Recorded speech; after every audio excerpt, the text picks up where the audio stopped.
Sir, मेरा एक follow up question भी है। जो अभी पहले प्रश्न में आपने काफी विस्तार से बताई है चीजें। जैसा कि हम जानते हैं कि आपकी सरकार ने लगभग 3.5 वर्ष का कार्यकाल पूरा कर लिया है। जी तो जी। इसमें हिमाचल के विकास से जुड़े जो लक्ष्य थे वो कितने हासिल हो पाए हैं? साथ ही साथ आपने अपने राज्य के अपने इस कार्यकाल के दौरान कितनी नई योजनाओं की शुरुआत की है? एक दो के बारे में आपने बताया, अगर उसके अलावा कुछ और है तो वो भी हमें विस्तार से बताएं।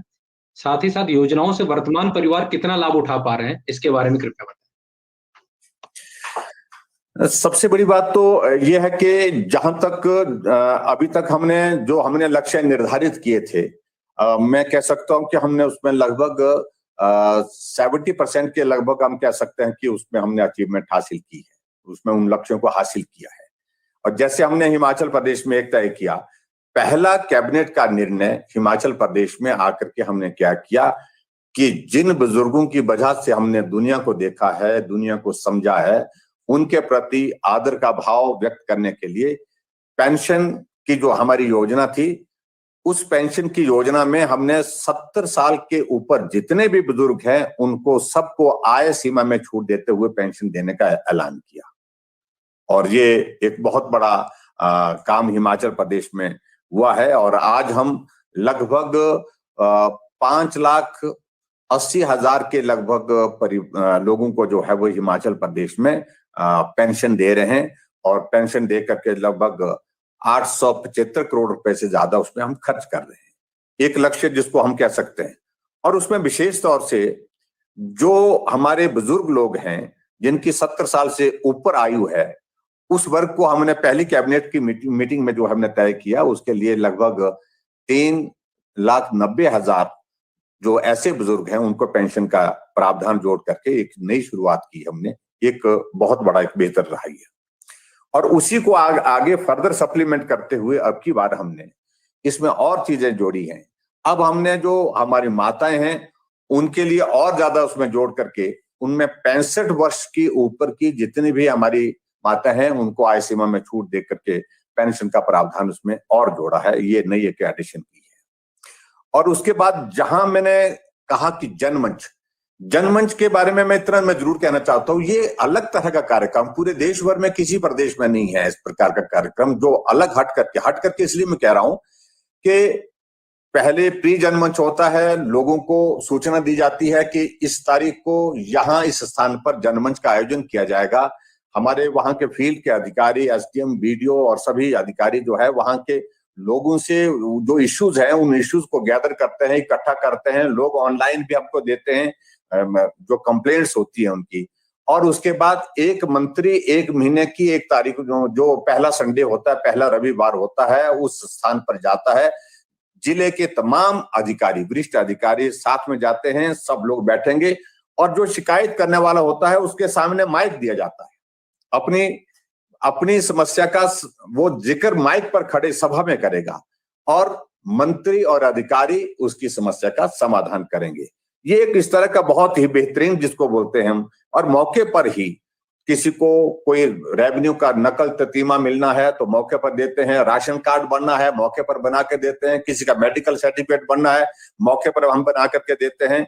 और किसी का जो भी कागज से संबंधित जो है, जो भी वेरिफिकेशन होती हैं, जो भी काम होते हैं, उन सारी चीजों को जो मौके पर की जा सकती है, डिमांड्स को छोड़ करके वहीं पर कर देते हैं। और इसमें बहुत बड़ा एक नंबर जो है हिमाचल प्रदेश में जितनी शिकायतें आई इस प्रकार की, लगभग 90% के लगभग जो उनका समाधान हम करने में वहां पर सफल हुए। एक बहुत इस तरह की है। और इसी तरह से आगे बढ़ करके जो हमारी सीएम हेल्पलाइन है, जिसको हमने मुख्यमंत्री सेवा संकल्प हेल्पलाइन 1100 जिसको हम बोलते हैं, तो वो भी एक नई शुरुआत हिमाचल प्रदेश में, हालांकि दूसरे प्रदेशों में भी शुरू किया है लेकिन हिमाचल प्रदेश में ये जो पहले था नहीं, तो हमने ये शुरुआत की घर बैठे लोगों की समस्या का समाधान। तो उसमें भी एक बहुत बड़ा सफल एक ये कार्यक्रम रहा है, जिसके लिए हमारे अधिकारी भी काम कर रहे हैं। और लगभग इसमें हमारे पास 1,68,000 जो शिकायतें आई थी, उसमें से 1,08,000 से अधिक जो है समस्याओं का समाधान उस दृष्टि से हुआ। ये भी एक आंकड़ा मैं आपके ध्यान में ला करके रखूं, तो बहुत बेहतर ये भी रहा है। बाकी रहा जहां तक आयुष्मान भारत के लिए, आयुष्मान भारत के साथ में जो हिमकेयर को हमने जोड़ा, तो ये एक बहुत बड़ा इसका एक लाभ रहा है कि हिमाचल प्रदेश के हर एक गरीब आदमी को इलाज करने की सुविधा इसके माध्यम से, अभी तक हम लगभग 1,25,000 से ज्यादा लोगों को हिमकेयर के माध्यम से उनका मुफ्त में इलाज करके उनको स्वस्थ करके घर भेज चुके हैं। एक इस तरह की बेहतरी जो आज से पहले किसी सरकार ने सोची नहीं। और उसी तरह से आगे बढ़ करके हिमकेयर के बाद जो है वो जो सहारा योजना, एक ये भी मुझे लगता है कि शायद पूरे देश भर में अलग तरह की योजना है। हमने ऐसे लोगों को आइडेंटिफाई किया जो लोग किसी बीमारी के कारण, गंभीर बीमारी के कारण जो है वो ग्रसित है और चल नहीं सकते हैं, बिस्तर पर हैं और सारी जिंदगी भर उनको दवाइयां लेनी पड़ेंगी, सारी जिंदगी भर उनको बिस्तर पर ही जिंदगी गुजारनी पड़ेगी क्योंकि वो चलने की स्थिति में हो नहीं पाएंगे। ऐसी बहुत सारी, जैसे किसी को पैरालिसिस हो गया, किसी को कैंसर की वजह से, किसी को एक्सीडेंट हो गया, एक्सीडेंट के कारण उसकी टांगे नहीं चल पा रही है, चल नहीं सकता है, दूसरे आदमी को उनकी मदद के लिए हमेशा वहां पर उपलब्ध रहना पड़ता है। तो ऐसे बहुत सारे लोगों, कैंसर का पेशेंट है, किडनी का पेशेंट है, जिनको डायलिसिस की जरूरत रहती है और वो काम नहीं कर सकते, बिस्तर पर हैं। तो ऐसे जितने भी लोग हैं जिनको जिंदगी भर इलाज होना है, बिस्तर पर पड़े हैं, उन लोगों को आइडेंटिफाई किया। आइडेंटिफाई करने के बाद उनके खाते में हम सहारा योजना बनाई। हमने एक सहारा जिसका नाम रखा, सहारा योजना के अंतर्गत हर महीने 3,000 रुपए उनके खाते में, अकाउंट में हम डालते हैं और वो उनकी मदद करने के लिए, जिससे उनके पास जो आदमी रहने वाला है वो भी उनकी देखभाल करने में मदद करता है।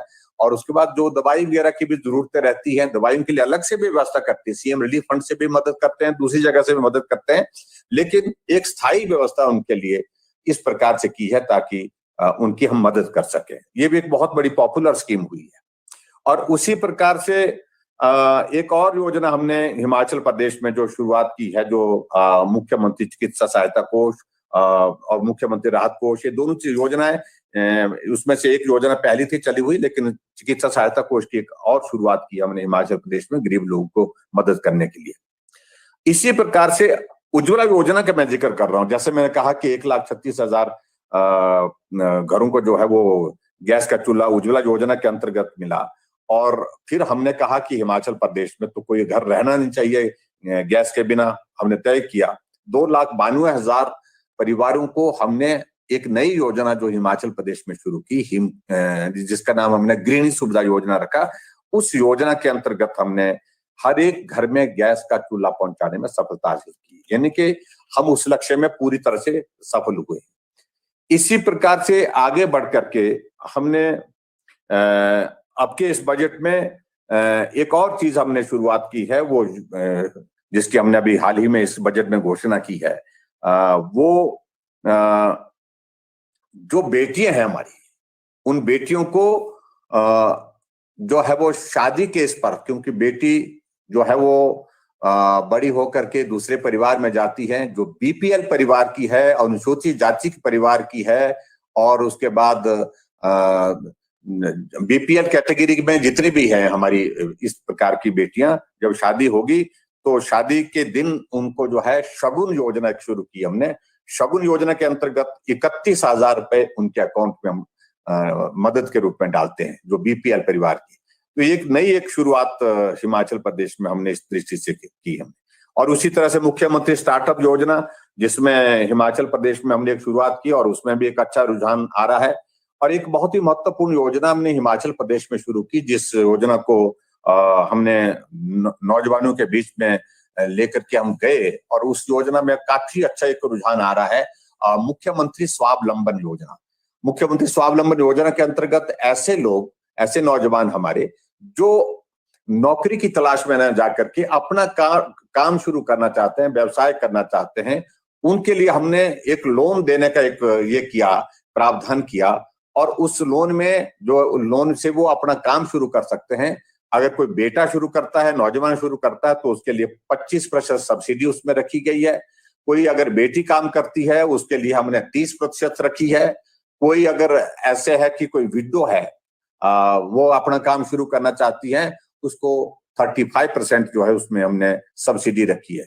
और ये योजना भी बहुत तेजी से हमारी बहुत पॉपुलर हुई, और इसमें बहुत सारे लोगों ने, बहुत सारे नौजवानों ने, हमारी बेटियों ने उसमें आगे आकर के उसमें मुख्यमंत्री स्वावलंबन योजना के अंतर्गत अपना काम शुरू किया। और वो अपने आप तो काम कर रहे हैं, लेकिन 15-15, 20-20 लोगों को, नौजवानों को रोजगार दे रहे हैं उसमें। ये एक बहुत बेहतरीन इस प्रकार की एक योजना है।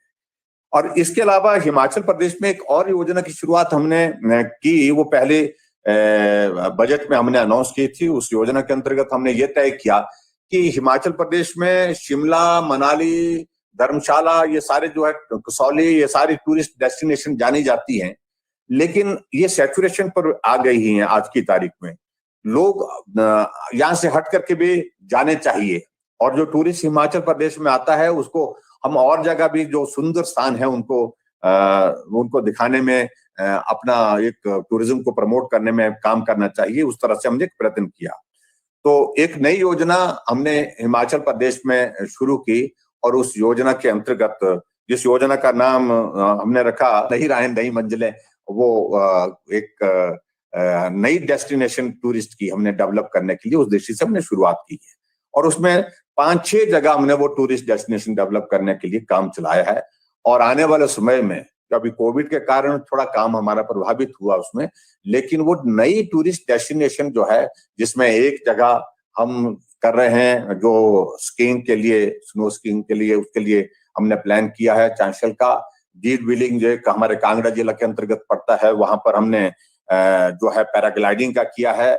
इको टूरिज्म के अंतर्गत हमने मंडी जिला के अंतर्गत जंजैहली में किया है, और मंडी जिला के अंतर्गत एक धार्मिक और सारी चीजों, क्योंकि उसको छोटी काशी के रूप में भी जाना जाता है, बहुत सारे मंदिर हैं, तो वहां पर शिव धाम की स्थापना वहां पर करने का किया है। वो भी उसका काम चल पड़ा है। पौंग डैम में जो हमारे पानी से संबंधित, क्योंकि वो डैम है, बहुत बड़ा डैम है, तो वहां पर जल क्रीड़ा और उसके साथ साथ में और चीजों को लेकर के टूरिस्ट डेस्टिनेशन डेवलप करने के लिए वो भी हमने एक प्रयत्न किया है। तो उसमें भी आगे बढ़ रहे हैं। हमें उसमें इतना जरूर है कि कठिनाई जरूर आई, लेकिन फिर भी उसके बावजूद कठिनाई आने की वजह है कि हमारे 2 वर्किंग सीजन डिस्टर्ब हो गए, जो कोविड के कारण विशेष तौर से, तो उसमें थोड़ी कठिनाई जरूर आई। और एक और चीज जो मैं कहना चाहूंगा, जो हिमाचल प्रदेश में हम आगे बढ़ करके हम जो नई डेस्टिनेशन टूरिज्म की हम डेवलप कर रहे हैं, हमारे रोहतांग, अटल टनल रोहतांग, जिसका अभी आदरणीय प्रधानमंत्री ने 3 अक्टूबर को उद्घाटन किया। ये दुनिया के इतनी ऊंचाई पर इतनी लंबी टनल पहली टनल है ये। 10,000 से ज्यादा की हाइट पर है ये टनल, और 9 किलोमीटर इसकी लंबाई है। और ये इस टनल को देखने के लिए जो भी आदमी हिमाचल में घूमने आता है, तो उसको वहां जाकर के उस टनल को देखे बिना नहीं वापिस जा रहे हैं। सब जितने भी लोग आ रहे हैं, दूर दूर से भी जो लोग आ रहे हैं, और देश के विदेश के भी लोग, तो उसमें उस टनल और टूरिज्म को कनेक्ट कर रहे हैं। वो एक बहुत बड़ा प्लान है जिसके लिए हम आगे बढ़ करके काम कर रहे हैं। उसमें साउथ पोर्टल और नॉर्थ पोर्टल में दोनों जगह टूरिस्ट डेस्टिनेशन डेवलप कर रहे हैं, और लाहौल घाटी का जो हमारा सिसु है उसको भी टूरिस्ट डेस्टिनेशन डेवलप कर रहे हैं। और एक दिन में 5,000 7,000 लोग, अभी कोविड के इस दौर से पहले, वहां पर 5 से 7,000 गाड़ियां, लोग नहीं, गाड़ियां जो है वहां पर उस डेस्टिनेशन पर जो है टनल को देखने के लिए आते हैं। और उसके बाद जो दोनों, जो हमने नॉर्थ और साउथ पोर्टल पर जो उसके लिए जो प्लान किया है, जब वो बन करके तैयार होगा तो एक बहुत बड़ा वो टूरिज्म का आकर्षण का एक केंद्र बनेगा, और उस दिशा में हम आगे बढ़ रहे हैं। तो इस प्रकार के बहुत सारे इनिशिएटिव्स हमने हिमाचल प्रदेश में हमने लेने की कोशिश की है। बहुत सारी बातों का हम जिक्र कर सकते हैं, वो लंबी चलेंगी बातें, लेकिन इतना जरूर है कि एक नई शुरुआत हमने हिमाचल प्रदेश में, जो प्राकृतिक खेती खुशहाल किसान, एक नई हमने पहल की है हिमाचल प्रदेश में 3 साल पहले।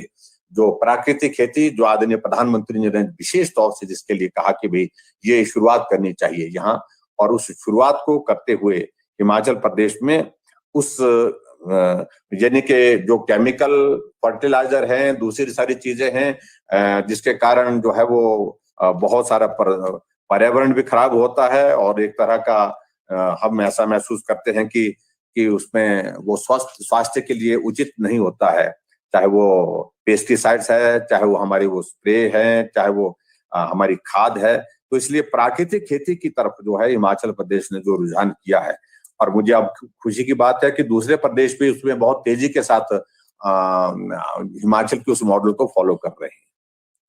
तो इस प्रकार से बहुत सारे चीजों को लेकर के हमने जो प्रयत्न किए, प्रयास किए हैं, उसमें हम आगे बढ़ रहे हैं।